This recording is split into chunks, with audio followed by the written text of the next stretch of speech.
భారత్ మాతాకి దేశభక్తి రావాలి మీ అందరిలో. భారత్ మాతాకి,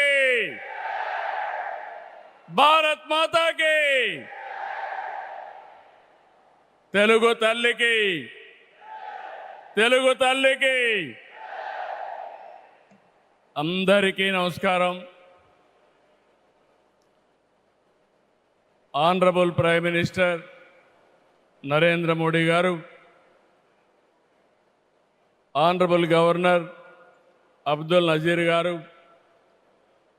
ఉప ముఖ్యమంత్రి మిత్రుడు పవన్ కళ్యాణ్ గారు, వేదికపై ఉన్న పెద్దలందరికీ ఈరోజు అల్లూరి సీతారామరాజు ఇంటర్నేషనల్ ఎయిర్పోర్ట్ సందర్భంగా ఉత్తరాంధ్ర ప్రజలందరికీ ముందుగా శుభాకాంక్షలు. ఉత్తరాంధ్రలో కొత్త చరిత్రకు నాంది పలికేలా ఎయిర్పోర్ట్ నిర్మాణానికి సహకరించిన రైతులందరికీ ముందుగా పాదాభివందనం చేస్తున్నాను. మీరు కేవలం భూములు మాత్రమే ఇవ్వలేదు, ఉత్తరాంధ్రకు బంగారు భవిష్యత్తు ఇచ్చారు. నేడు ఉత్తరాంధ్రకి ఇంటర్నేషనల్ ఎయిర్పోర్ట్ వచ్చింది. ఉత్తరాంధ్రకి అంతర్జాతీయ ఐటీ దిగ్గజం గూగుల్ వచ్చింది. ఉత్తరాంధ్రకి ప్రపంచ స్థాయి స్టీల్ కంపెనీ ఆర్సీఆర్ మిత్తల్ వచ్చింది. ఇంకా ఎన్నెన్నో. ఇవన్నీ ఎలా వచ్చాయి? ఒక్కసారి మీరు ఆలోచించుకోవాల్సిన అవసరం ఉంది. 2 ఏళ్ల క్రితం విధ్వంసమైన రాష్ట్రం. ఆ రోజు నేను, పవన్ కళ్యాణ్ గారు, నరేంద్ర మోడీ గారి నాయకత్వంలో మీ అందరికీ ఒక హామీ ఇచ్చాం. రాష్ట్రాన్ని పునర్నిర్మాణం చేస్తామన్నాం, నిలబెట్టుకున్నాం. మోడీ గారి చేతుల మీదుగా ప్రారంభించుకున్న ఎయిర్పోర్టు ఉత్తరాంధ్రకు ఒక మణిహారం. నేను అందుకే పదే పదే చెప్తున్నాను, ఉత్తరాంధ్ర కళలకు రెక్కలొచ్చాయి. ఎర్ర బస్సు రాదన్నారు, ఎయిర్ బస్సు వచ్చింది. అవహేళన చేసిన వాళ్ళు అడ్రస్ లేకుండా పోయే పరిస్థితికి వచ్చారు. ఆ రోజు ఎన్నో ఈ ప్రాంత ఆశలని, ఆకాంక్షల్ని తక్కువ చేశారు, అడ్డుపడ్డారు. అన్ని అధిగమించాం. అద్భుతమైన ఎయిర్పోర్ట్ ఈరోజు నిర్మాణం అయిందంటే ఇది ఉత్తరాంధ్రకి గర్వ కారణమని మరొకసారి విజ్ఞప్తి చేస్తున్నాను. కొత్త ఎయిర్పోర్టు మన్యం వీరుడు అల్లూరి సీతారామరాజు పేరు పెట్టుకున్నాం. పేరు తలుచుకుంటేనే గుండె ఉప్పొంగుతుంది. గిరిజనులతో కలిసి ఆయన చేసిన స్వాతంత్ర పోరాటం దేశం ఎప్పటికీ మరిచిపోదు. ఉత్తరాంధ్ర శక్తికి నిదర్శనం ఈ ఎయిర్పోర్టు. ఎందుకంటే ఈ ఎయిర్పోర్ట్ నిర్మించింది ఎవరో కాదు, ఉత్తరాంధ్ర వాసి జిఎంఆర్, ఈ ప్రాంత వాసి. ఇంకొక పక్క దీనికి తొలుగు అడుగు వేసిన అశోక్ గజపతి రాజు ఇక్కడి వారే.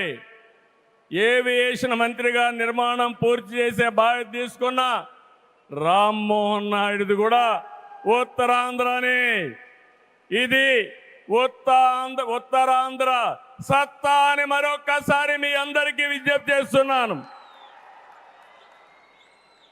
ఈరోజు ఉత్తరాంధ్ర దశ దిశ మార్చి కీలక ప్రాజెక్టు ప్రారంభానికి వచ్చిన మోడీ గారికి మనస్ఫూర్తిగా ధన్యవాదాలు.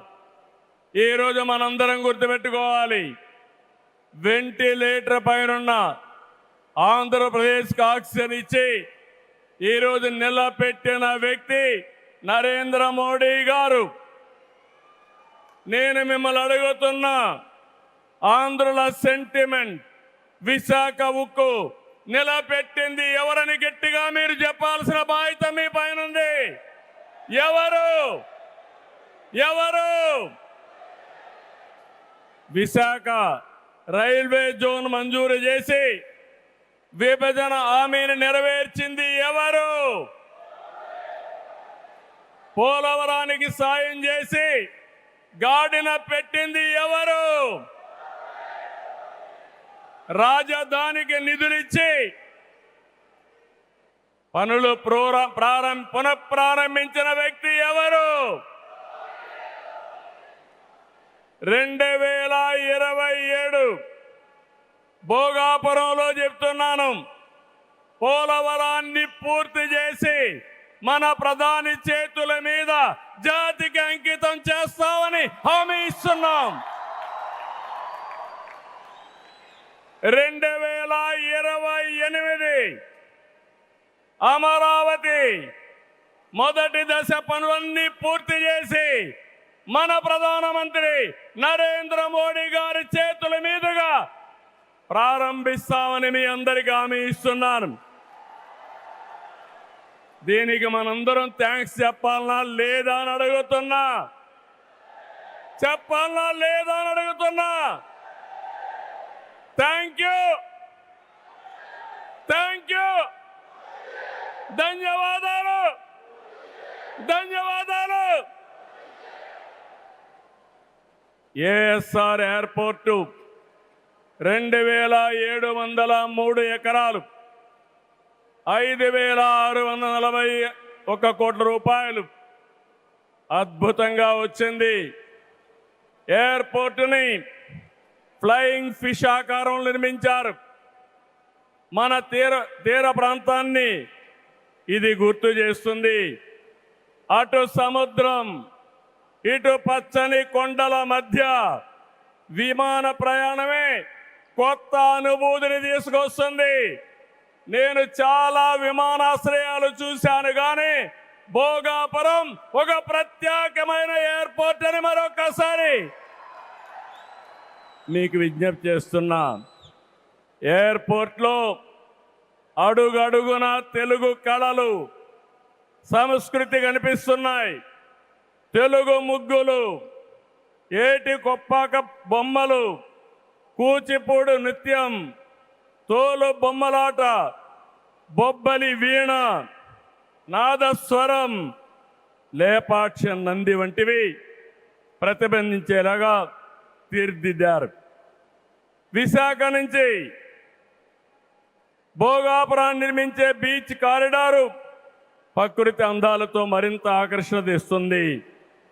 గ్లోబల్ ఏరోస్పేస్ ఏవియేషన్ హబ్కి GMR Manasa aviation university, ASIP semiconductor ప్రాజెక్టుకు శంకుస్థాపన చేసుకున్నాం. జిఎంఆర్ విఎఫ్ స్కిల్ డెవలప్మెంట్ సెంటర్కి ప్రారంభించుకున్నాం. శంషాబాద్ ఎయిర్పోర్టుతో తెలంగాణ దశ దిశ మారింది. భోగాపురం ఎయిర్పోర్టుతో ఉత్తరాంధ్ర దశ దిశ మారుతుంది.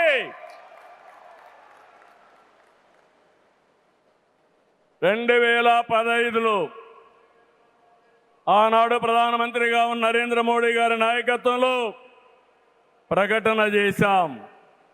19లో అనుమతులు తెచ్చి శంకుస్థాపన చేశాం. భోగాపురానికి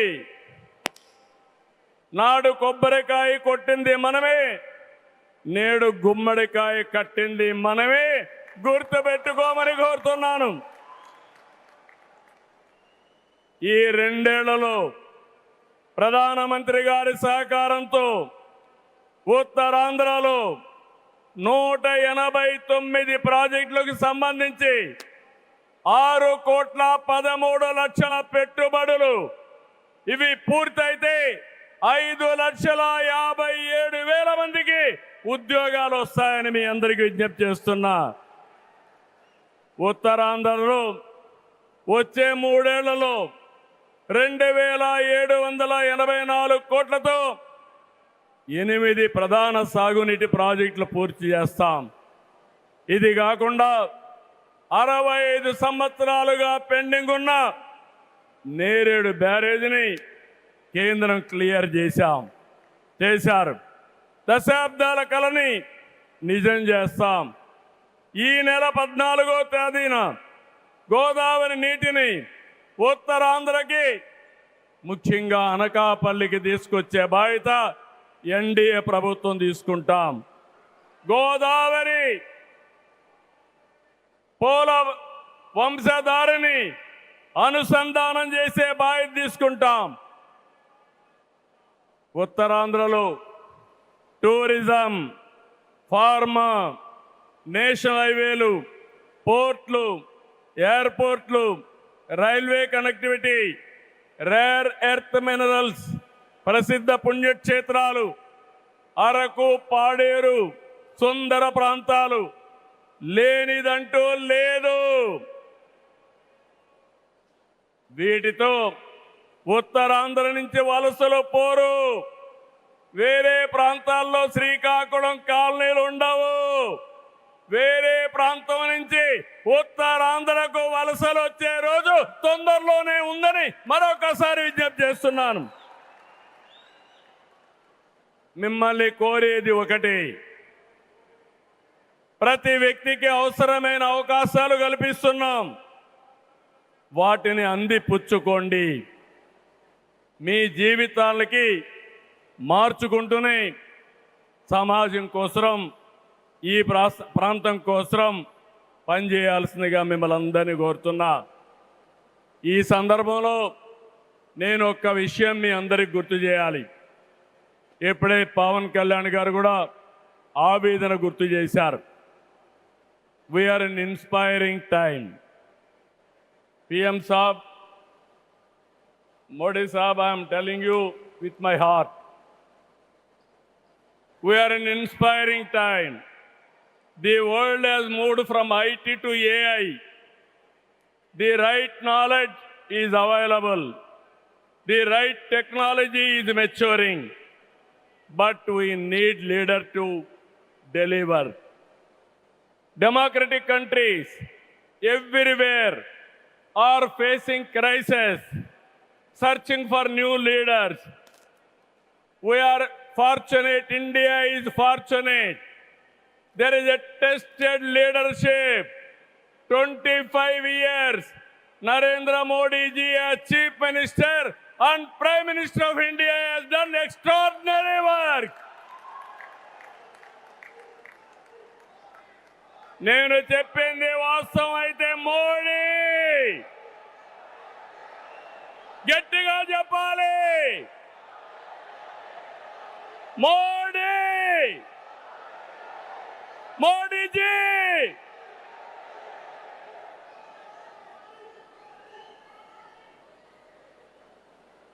He is the only one leader in the democratic world with the knowledge, the technology, and the ability to carry 144 crore people and make this nation forward. For the last 12 years, all of us have to compare tremendous track record, digital public infrastructure. Today I can say proudly, world largest transactions, digital transactions are happening not in America, not in China, but in India. That is the credit Narendra Modi ji has done. Financial inclusion, Jan Dhan. Yes, Modi. Louder. Second, financial inclusion. Ordinary man. JAM. It is a historical moment. Without corruption, any benefit, he is going to the last mile, that is DBT. Nowhere in the world, in India it has been established. Infrastructure, you have seen Bhogapuram, like this so many airports. national highways, I can say proudly, nowhere in the world our national highways can beat. Railways, yesterday, high-speed trains are coming. And also, green hydrogen train has come in India. First time, that is what Narendra Modi ji. Ports, metros, green energy. Nobody dreamt 500 gigawatts of green energy. Surya Ghar. And also, he promoted green energy like anything. GST is a breakthrough reform. Welfare, every poor person house, Ayushman Bharat, LPG, JJM, through JJM, every home he wanted to give tap water. GDP, wealth creation, from 11th place, he brought it to 4th place. That is the pride. National defense and also security. There is no Naxalism, no terrorism. Under his leadership, we are all safe. Foreign policy, one of the best foreign policy. Every country is shocked to hear that. Space, science, technology. If we talk anything, I have seen in my past 5 decades career, 1978 I became first time MLA. 1980 I became minister. First time I have seen a leader with clear clarity. Always he works with a single agenda, nation first. I am asking one thing, how many leaders with dedication they have worked? In my experience, only one leader, that is Narendra Modi, has done extremely good work.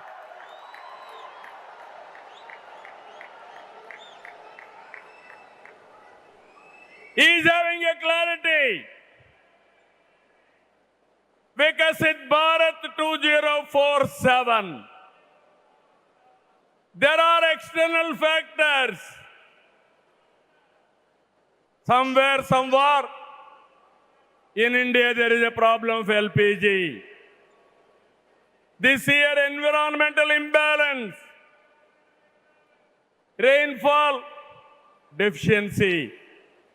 With all these things, he is able to manage very effectively with less suffering. He is the leader, I'm telling you. India is going to become 2047 #1 country in the world. It is possible with Narendra Modi ji. Always I am saying one thing. Right man, right time, right place is the blessing. Nation is blessed with his leadership. I am appealing entire nation. You have to think only one thing. Without Narendra Modi ji, we cannot imagine 2047. He is the tallest leader in the world. If we go to any country, everybody is respecting. That is the pride he brought for the nation. Hands off to him. All of us has to stand with him. గట్టిగా లేచి నిలబడుకొని సంఘీభావాన్ని తెలియజేయండి.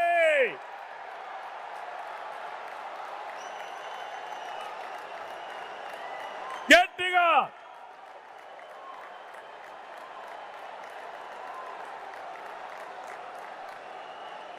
it is our responsibility, our commitment for the nation. Nation first, persons next. So I am very happy. Entire nation has to understand the amount of development, the amount of respect India is commanding globally. Only one man is leading, one leader is leading.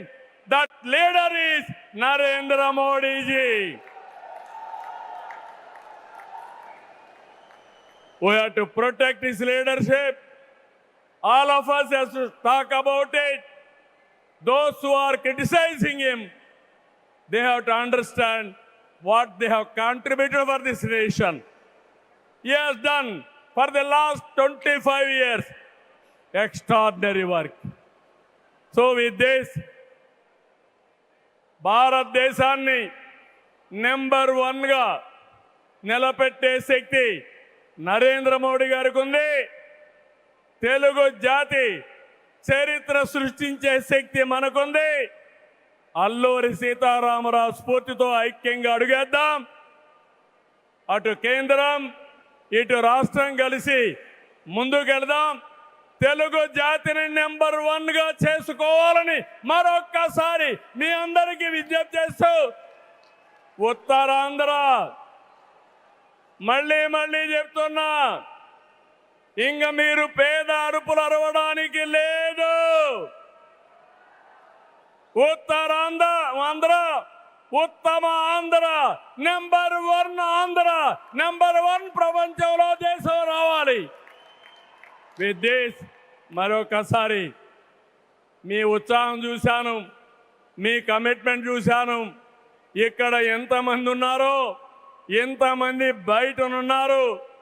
ఈరోజే మన గిరిజన పిల్లలు Dhimsa dance చేసి Guinness record తెప్పించారు, world book of records తెప్పించారు. వాళ్ళందరినీ అభినందిస్తూ మనస్ఫూర్తిగా ఈ కార్యక్రమాన్ని జయప్రదం చేసిన మిమ్మల్ని అందరినీ అభినందిస్తూ ధన్యవాదాలు తెలియజేసుకుంటూ సెలవు తీసుకుంటున్నాను. జై భారత్, జై తెలుగు తల్లి, జై హింద్.